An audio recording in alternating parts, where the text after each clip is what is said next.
porque Israel es la superficie de la provincia de Tucumán y Líbano la superficie de la provincia de Misiones. Entonces todo está muy cerca. Entonces por eso un cohete rudimentario puede pasar y recorrer 15 kilómetros y caer del otro lado y matar gente, ¿no? Lo que estoy diciendo es que nosotros, si vamos a decir la verdad, esto ocurre, pero también tenemos que ver por qué ocurre. Porque se ha mentido y se ha dicho que esto nace a partir de la captura de los soldados israelíes en la frontera con el Líbano. Ahí empieza todo. Yo les quiero preguntar, discúlpenme, pero yo me pongo en lugar del público que no sabe. Claro, yo tampoco sé, no estoy muy, sé lo que leo en los diarios, lo que conozco, lo que escucho y leo en Esto los empieza diarios. con el asesinato de Rafik Hariri. Ahí empieza. En el sur del Líbano estaba establecido el ejército sirio, donde Hezbollah tenía poca injerencia allí porque estaba el ejército sirio.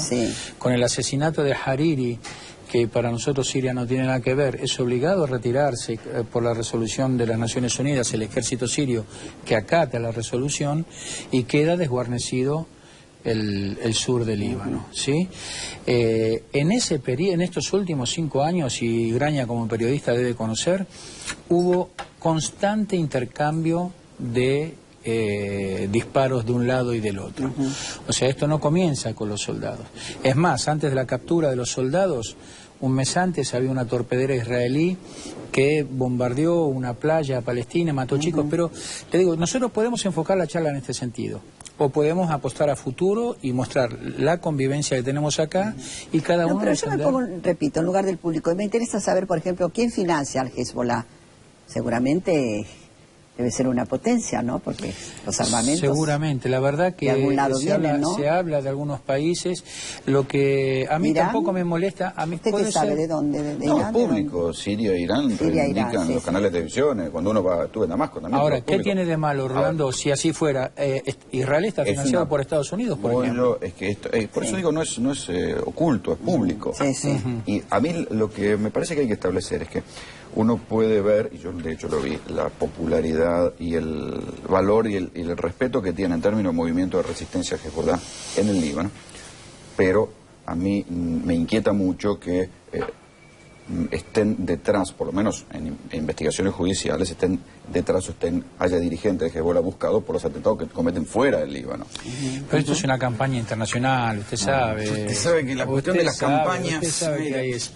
Yo, usted sabe bien que no es así. No hay, bueno, pero si fuera fíjese, una campaña, le remito al libro de la Nata, donde candidatos, dice que primero se elige a quién atacar y luego se empiezan a construir fuera en lugar de ellos. Pero dejemos que la justicia obre, ojalá. Ese es el problema, lamentablemente. ¿Dónde se nombró el libro de la Nata a usted? ¿Le interesó mucho? ¿Cómo? 2 veces ha nombrado el libro de Jorge Lanata. Me interesó mucho justamente por lo que él propone, Cortinas de Humo, justamente, ya hasta el título es sugestivo.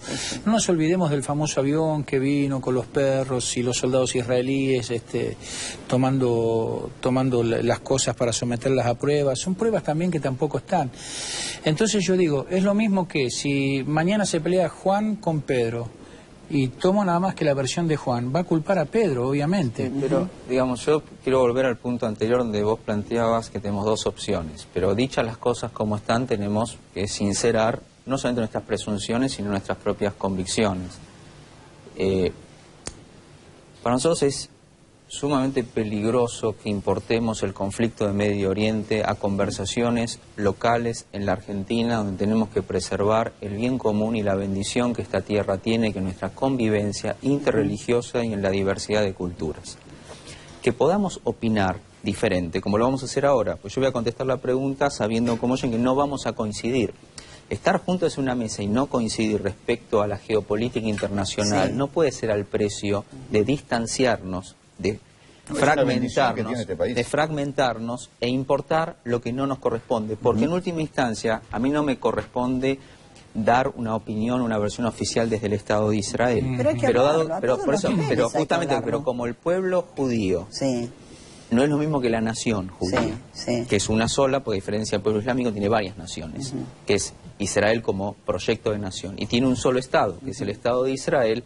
No se puede homologar todo como si fuera una sola cosa, hay que tener claras diferencias, pero al mismo tiempo hay una solidaridad y una reivindicación que todo el pueblo judío hace sobre el hogar nacional y sobre el Estado de Israel, más allá de esas diferencias. Estas opiniones que nosotros tenemos... El Islam también se concibe como una nación, ¿no? Como una civilización y tiene aspectos de nación. Ahora, nosotros vamos a opinar y tenemos que decir lo que pensamos. Lo que tenemos que saber es qué va primero y qué va después.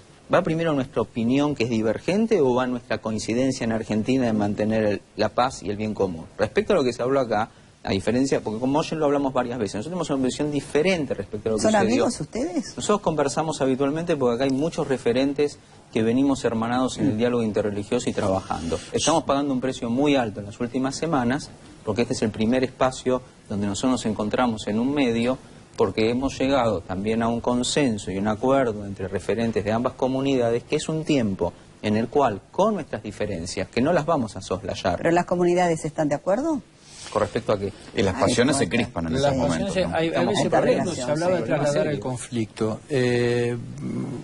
Yo repito que con respeto, digo, ¿no? Por ejemplo, Daya y Amia expresaron su apoyo no solamente de forma verbal, sino que viajaron a Israel. Entonces, cuando él decía que somos valientes, que estamos dando pasos en dirección de unificar, es porque a mí también me dicen, pero ¿cómo? Se habla de no, vos te vas a sentar con la gente que fue a dar el apoyo a Israel, pero hay que ser valientes y apostar a la paz, a la convivencia. Nosotros no podemos sentar y discutir. Sin renunciar a la convicción, es verdad, claro. ¿no es cierto? Ahora, en función de esa convicción, para empezar ese camino, que me parece que es muy importante, y también diferenciar lo que es la gente y las bases y las instituciones que las representan, porque todos los argentinos, sin distinción, y en el orden nacional y en nuestras comunidades, tenemos problemas de representatividad y cómo hacemos para llevar la voz de... ¿Y usted qué piensa que la Argentina, que los argentinos están a favor de quién? Yo creo que los... ¿Del Líbano o de Israel? Yo creo que, bueno, ahí viene el punto que se conecta esta pregunta con el punto anterior. Acá la guerra no es entre Israel y el Líbano, tampoco es con Hezbollah. La concepción que muchos tenemos es que la guerra fue previamente declarada y es con Irán. La misma conexión y vinculación que hubo para los atentados en Argentina, de Irán vía Siria y operando con algunos referentes de Hezbollah, que tampoco hay que generalizar todo, ni todo Irán, ni todo Siria, ni todo Hezbollah. ¿Qué piensa el presidente Chávez, que estuvo visitando Irán últimamente? Bueno, eso forma parte, digamos, de una inconsistencia latinoamericana en todos los niveles, y que nosotros, cuando no sabemos lo que es política de Estado con administración de recursos, pasan estas cosas. Ahora, bueno, pero marca una inclinación, es evidente. Y bueno, pero forma parte de... Chávez fue el único presidente latinoamericano que nosotros... Le digo, acá por ahí no coincidimos con el rabino. No, vamos pero nosotros aplaudimos la decisión de retirar su embajador de Israel, porque la asimetría en la responsabilidad es muy grande. Claro, como nosotros reclamamos que nadie retiró embajadores de Irán, ni cerró sus representaciones diplomáticas cuando dice que Israel debe ser eliminado y borrado del mapa, o como cuando, sin mencionarlo, un presidente de la nación habló de la semiplena prueba de la partición de Irán, etcétera. Entonces, es verdad, nosotros tenemos diferencias sobre la visión de la geopolítica y los intereses nacionales. Ahora, la pregunta es, nosotros, ¿de qué nación hablamos? Yo diría, en principio tenemos que hablar de nación argentina, porque podemos hablar de todas las diferencias y preservamos la paz interior y el bien común como argentinos. A partir de ahí, Moyen tiene posiciones respecto a la concepción de las naciones árabes, yo tengo en función de mi concepción de la nación judía y del Estado de Israel. Nuestro problema es las últimas 2 semanas, y lo hemos hablado personalmente... Sí, pero discúlpeme, si suponemos que el Hezbollah fueron los causantes de los 2 atentados cruentos en la Argentina, uno no les puede tener simpatía. Evidentemente, los cuestiona. El pueblo argentino no puede tenerle simpatía ni quererlo. Fueron los causantes de cientos y cientos de muertos. No, eso es lo que dice la Mossad y la CIA, porque acá la causa está totalmente Pero es verdad, Moyen, usted lo niega, pero es verdad. Usted sabe que no es verdad. Es verdad, se investigó mal. Es como dice lo que dice Graña. Es lo que dice Graña. Se investigó mal, pero acá vamos a volver a la cuestión del Líbano. Cuando yo hablaba de asimetría en la responsabilidad, no puede ser la misma responsabilidad que tiene Israel con un ejército formal establecido, el sexto ejército del mundo, potencia nuclear inclusive, que la responsabilidad que tiene Hezbollah. O sea, acá se podía haber parado esto hace mucho tiempo. Y hay una y como muestra basta esto. ¿Por qué no se ha hecho? Como muestra basta esto, la mayoría de los muertos libaneses son civiles. De los 900 y pico que han muerto. Y la mayoría de los muertos israelíes son soldados. O sea, fíjese... ¿Qué me quiere decir con eso? Justamente el modo de combatir. El modo de combatir. ¿Y cuál es el modo? Y en bueno, que Hezbollah combatía contra el ejército.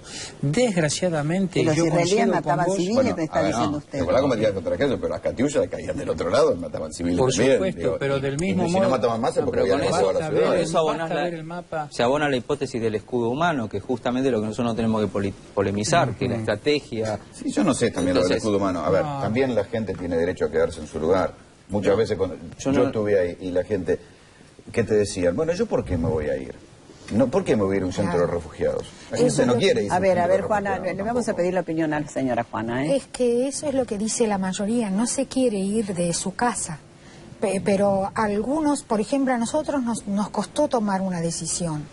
La gente que está acostumbrada a la anterior guerra piensa que esto, bueno, pensaba en ese momento que a partir del 12 de julio estoy hablando, que esto iba a durar una semana. Entonces, sí, claro. pero es ridículo que te vayas. Pero no tenían temor a perder la vida, a morir. Están acostumbrados a la guerra. Los libaneses están acostumbrados a la guerra y solamente hay que vivir allí para ver cómo ellos continúan con su vida normal. Era como si estuvieran bombardeando en Avellaneda y la gente con su vida cenaba en Palermo en un restaurante. Pero increíble realmente. Entonces, porque las imágenes que veíamos eran terribles. Exactamente, esto desde Buenos Aires no se puede entender, no se puede entender, hay que estar allí. A mí me pasó cuando empezó la guerra del 75, que desde aquí mi familia de origen libanés iba siguiendo los acontecimientos. En el año 82 mi padre decidió volver al Líbano en plena guerra y nosotros desesperados, que a dónde va, porque va a la boca del lobo, decíamos. Bueno, mi padre se dio el gusto de volver a su pueblo, de ir, y al poco tiempo tuvo que evacuar el sur, ir a vivir por muchos años al norte.